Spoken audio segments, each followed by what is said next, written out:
Drama serial की रहें।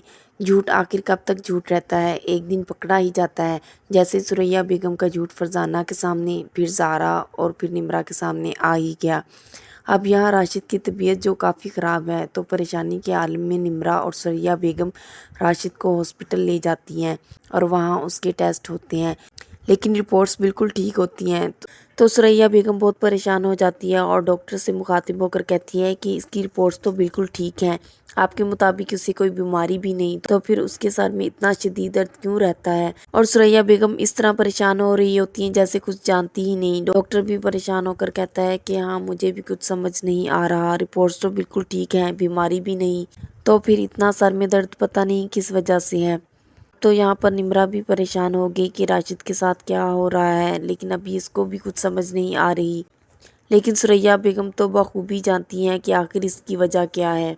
ये तो सब उसी के ही कारनामे हैं। इसी परेशानी के आलम में सुरैया बेगम राशिद को घर ले आती हैं। राशिद जो कि वही जुबान बोल रहा है जो कि सुरैया बेगम चाहती थी। घर आते ही माँ से कहने लगा कि मुझे नहीं लगता कि अब मैं ज़्यादा देर तक जी पाऊंगा, आप फरजाना की शादी वहीं कीजिएगा जहां वो चाहती है। तो सुरैया बेगम तड़प जाती है कि ये कैसी बातें कर रहे हो, तुम अपनी बहन को खुद ही रुखसत करोगे, तुम्हारी दुआओं तले ही तो वो रुखसत होगी। तो यहाँ पे राशिद मजीद बात करते हुए कहने लगा, मेरे जाने के बाद निम्रा की शादी वजाहत से कीजिएगा, इससे अच्छा पार्टनर उसे कभी नहीं मिलेगा। माँ तो और भी परेशान हो गई कि ये कैसी ओल फोल बक रहे हो, तुम जानते भी हो कि तुम क्या कह रहे हो।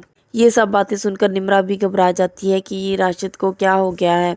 वो तो वजाहत का नाम सुनने से चिढ़ता था, आज उसका नाम मेरे नाम के साथ ले रहा है, ये कैसे हो सकता है। निम्रा काफ़ी परेशान है, लेकिन आखिरकार उसे सारी बात का इल्म हो ही गया कि ये सब कुछ कैसे हो रहा है। रात के वक्त जब वो जागती है तो वो अपने कमरे से बाहर जाती है, तो उसे सुरैया बेगम के कमरे से अजीब किस्म की आवाज़ें सुनाई दे रही होती है। सुरैया कमरे में मौजूद किसी से झगड़ रही होती है और कह रही होती है कि जब मैंने कहा कि बस करो तो बस करना था ना, तुम लोगों ने ये क्या किया, मैं तुम लोगों से बात भी नहीं करूंगी, जा रही हूँ मैं यहाँ से। निम्रा बाहर खड़ी परेशान होती है कि कमरे में तो कोई नहीं, तो मुमानी किससे बात कर रही हैं। ऐसे में निम्रा की मुमानी सुरैया बेगम गुस्सा करते हुए कमरे से बाहर निकल आती हैं और आते ही क्या देखती हैं कि निम्रा सामने बाहर खड़ी है। मुमानी तो हवास बाख्ता हो जाती हैं, तो निम्रा मुमानी से डरने लगती है। लेकिन अब मुमानी आखिरकार किस किस पे जादू करके उनको अपने ताबा करेगी, किस किस की जान लेगी। आखिरकार जो सच है वो तो सामने आकर ही रहेगा कि सुरैया बेगम जादू जैसे कभी अमल में मुलविस है। अब यहाँ पर सुरैया बेगम का भी बुरा इंजाम होगा। ये जो ज़मीनी खुदा बनी बैठी है और खुद को बहुत ताकतवर समझने लगी है, लेकिन जो खुदा आसमान पर बैठा है वो इससे भी ज़्यादा ताकतवर है।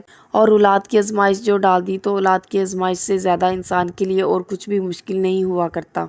ड्रामा सीरियल की मज़ीद वीडियोज़ के लिए चैनल को सब्सक्राइब और बेल आइकन को प्रेस करना मत भूलिए। शुक्रिया।